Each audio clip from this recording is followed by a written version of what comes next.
And welcome to another California Guy video with your boy California Guy.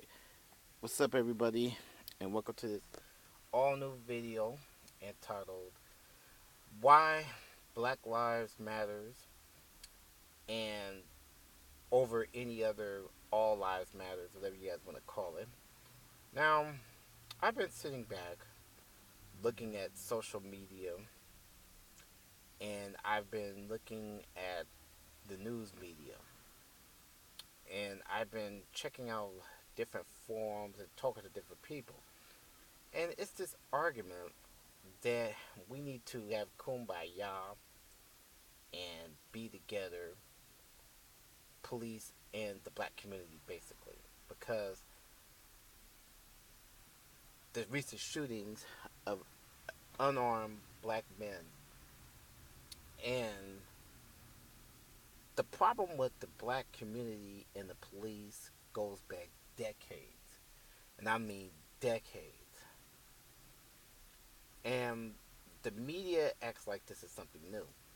Now, a lot of white people are upset, and some blacks even, because we, the black community, not Black Lives Matters, but the black community is against police brutality and systematic putting black men in prison for no reason. Prison industrial complex, which people like myself have been against for as long as you know it, and it's going to continue going on. People fail to forget when we protest. Black Lives Matters, first of all, means a lot to a lot of people. Now, I'm not a member of Black Lives Matters, but I'm for it because I think it's constructive. Because they're telling people Black Lives Matters because Black lives were ignored. Black community is ignored. People don't like the fact the term Black Lives Matter because subconsciously it makes you think. Like you have black people killed. See, the white people, there's not a lot of white people that's being killed by black police officers the same way as black people are being killed in droves. Innocent black men, whether they have a prison record or they have a squeaky clean record.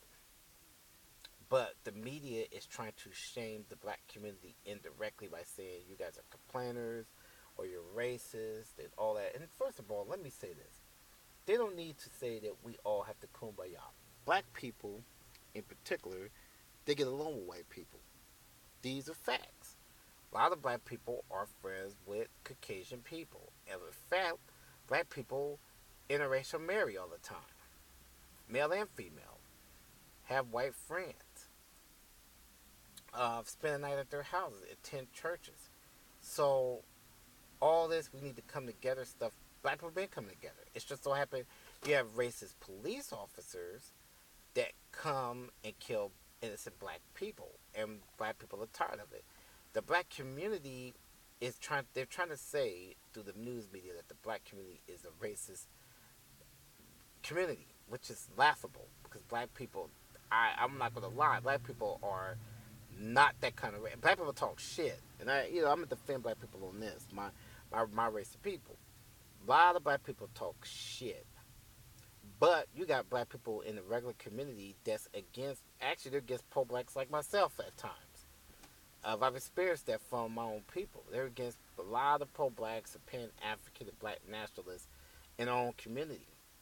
So the black community, we're pretty much splintered as far as, you know, being like one unit. Black people are not one unit, and black people are not racist. Black people do not kick out people of other races out of their establishments. I've been in many black establishments, whether it's been barbershops, clubs, concerts, even, and I've never seen a black person get out like white people have done.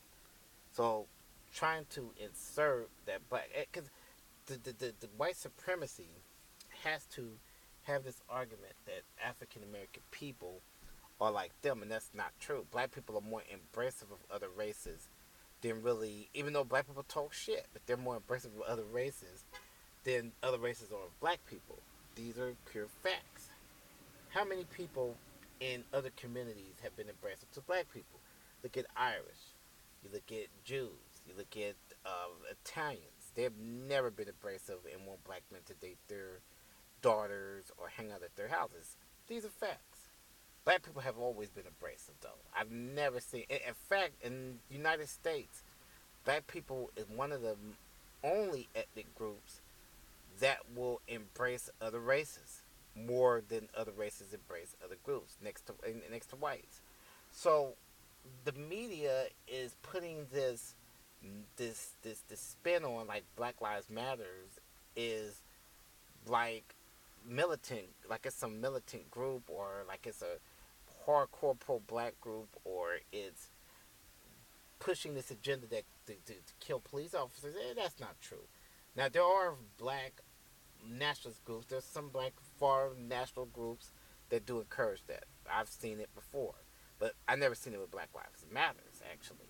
So I'm not gonna put people on the spot, organizations, but the guy that did the killing of the police officer, the young guy, my brother, he was not inspired by no Black Lives Matters.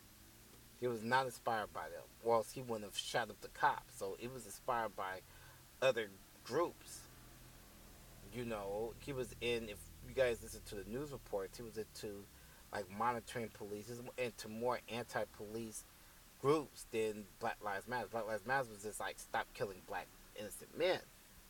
Just like myself, I'm into stop killing innocent black men. But the news media is trying to create a narrative that black people are hateful, but not point out that the cops have been mean. Now I look at TD Jakes and all these celebrities, and they're having these town halls. But when those two black men were killed, why didn't they have town hall meetings when those brothers was killed? Why did it take non-black cops getting killed, and then you're like, oh, we need to have a meeting, and then it makes black people look unreasonable when we have our own people, ministers, come out and be like, oh, we need to kumbaya. It makes it look like we're just some victims. We do need to fight back against racism to get our equality. That's facts. And to push our culture, we have to fight back. But we need to fight back, and I've said this in many of my videos, through laws. We need to fight back through changing laws. We need to fight back through boycotting.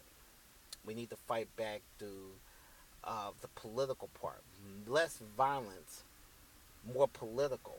We need to install judges into different states and politicians. I have a 3-point plan that I've discussed that we all could do if we all work together.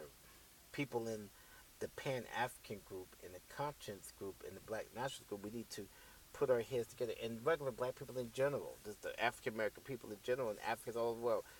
In general, we need a 3-point plan. We need to make our ethnic group become a power in the United States once again, because other ethnic groups in this country have more power than we do, and we need our voices to be heard. We want them to hear us. We need people to snap back and say, "Wait a minute, Black Lives Matters do matters. Police lives, they're always protected in the first place. If anybody kills a cop, you're going to prison for life or the death penalty. If you kill an innocent black man, there's no justice." So that's something to think about when you hear these people on the news. So my stance on this whole thing, to conclude this video, is Black Lives Matters. End the story. Peace.